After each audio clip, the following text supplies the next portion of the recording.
Hi, this is doctor Raman. आज मैं आपको फीमेल इनफर्टिलिटी के बारे में कुछ फैक्ट्स बताना चाहूँगी। अब फीमेल इनफर्टिलिटी किसे कहते हैं?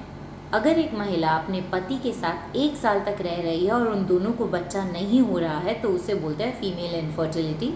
इसके लिए दोनों को डॉक्टर के पास जाना चाहिए। दोनों महिला और उसके पति की इन्वेस्टिगेशंस मतलब जांचें होती हैं और उसके बाद कारण का पता लगता है। सबसे बड़ा कारण जो आजकल हो रहा है वो है एज। 12 से 13 साल में एक महिला को मेंसेस आते हैं, उसके बाद 20 से 25 और 25 से 30 साल में वो सबसे अच्छी एज होती है जिसमें उसके जो अंडे होते हैं उनका नंबर और उनकी क्वालिटी काफ़ी अच्छी होती है। उसके बाद ये नंबर और क्वालिटी घटना स्टार्ट कर देते हैं। 30 साल के बाद ज़्यादा घटते हैं, फिर 35 साल के बाद तो उनका नंबर और क्वालिटी काफ़ी घट जाता है। और आजकल क्योंकि एजुकेशन की वजह से 30 साल तक सिर्फ एजुकेशन ही ख़त्म हो पाती है, उसके बाद हम जॉब के लिए सोचते हैं और उसके बाद बच्चा और फैमिली के लिए सोचते हैं। तो इस वजह से एज के इंक्रीज़ होने की वजह से ये फीमेल इनफर्टिलिटी वाली बीमारी ज़्यादा बढ़ती जा रही है। मतलब महिलाओं को बच्चा ना होने की जो दिक्कत है वो ज़्यादा बढ़ती जा रही है। दूसरा है जो महिलाएं स्मोकिंग करती हैं, सिगरेट स्मोकिंग। अब सिगरेट स्मोकिंग में निकोटीन एक कंपाउंड होता है जिसकी वजह से आपका अंडे की नंबर और क्वालिटी दोनों ही कम होता है। ये बच्चेदानी की ब्लड सप्लाई को भी कम करता है।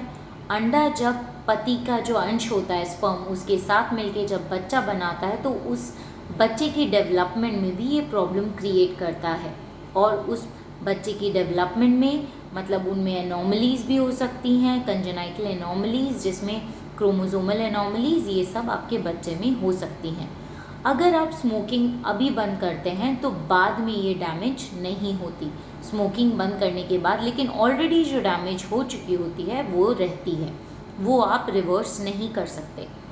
अगर आप स्मोकिंग कर रहे हैं और फिर भी आपने जैसे IVF करवा लिया है तो आपके 30% चांस है कि IVF करवाने के बाद भी आपको अबॉर्शन हो सकता है और 35% चांस है कि आपको मतलब लाइव बर्थ जो बच्चा होता है IVF के थ्रू आपका ना हो पाए, फेल हो जाए, क्योंकि ये अंडे के नंबर और क्वालिटी दोनों को ही कम करता है।